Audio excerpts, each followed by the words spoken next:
He didn't say Adam, Eve, and Jane, and Christy, and no, it was just Adam and Eve. God only and always intended for a man to only have one wife at one time.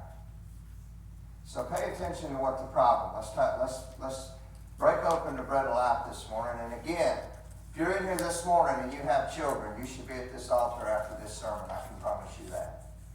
And may God bless the reading of His Word and all God's children said. Amen. Here we go. Now, there was a certain man of Zophim, of the mountains of Ephraim, and his name was Elkanah, the son of Jerem, the son of Elihu, the son of Tohu, the son of Zeph, and I have trouble with these words, so bear with me. And he had two wives. Problem number one. The name of one was Hannah, and the name of the other Peninnah. Peninnah had children, but Hannah had no children. This man went up from his city yearly to worship and sacrifice to the Lord of hosts in Shiloh. Also the two sons of Eli, and those two were very wicked, by the way, Hophni and Phinehas, thank you. The priest of the Lord were there.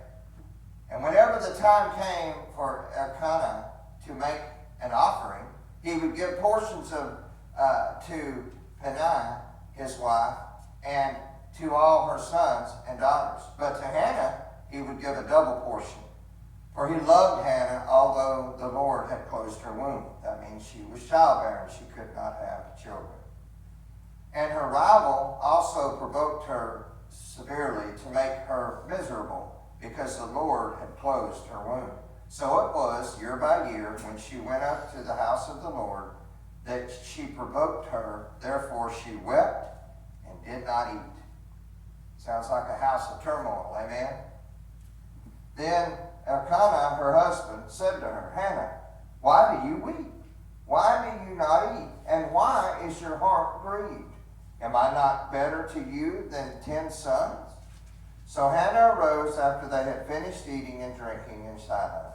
Now Eli the priest was sitting on the seat by the doorpost of the tabernacle of the Lord. And she was in bitterness of soul and prayed to the Lord and wept in anguish. Then she made a vow and said, here we go, listen to this. O Lord of hosts, if you will indeed look on the affliction of your maidservant and remember me, and not forget your maidservant, but will give your maidservant a male child, then I will give him to the Lord all the days of his life, and no razor shall come upon his head. And it happened as she continued praying before the Lord that Eli watched her mouth. Now Hannah spoke in her heart, only her lips moved, but her voice was not heard. Therefore Eli thought she was drunk. So Eli said to her, how long will you be drunk? Put your wine away from you.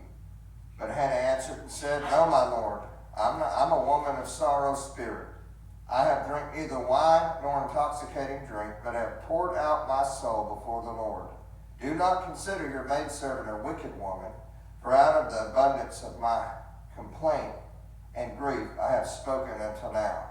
Then Eli answered and said, go in peace.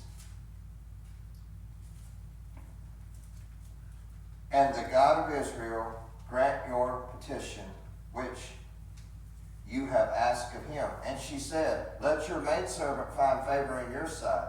So the woman went her way, ate, and her face was no longer sad. Let's go to the Lord in prayer. Father, what a blessing it is to see such a godly woman, a godly example, a God-fearing, but more importantly, a woman of faith. Father, I pray by the time this sermon's over, we realize how important it is for us to give up our children and give them to you. We love you this morning, Father. We praise you and we thank you and ask it in your precious and holy name. And all God's children said, you may be seated. Now,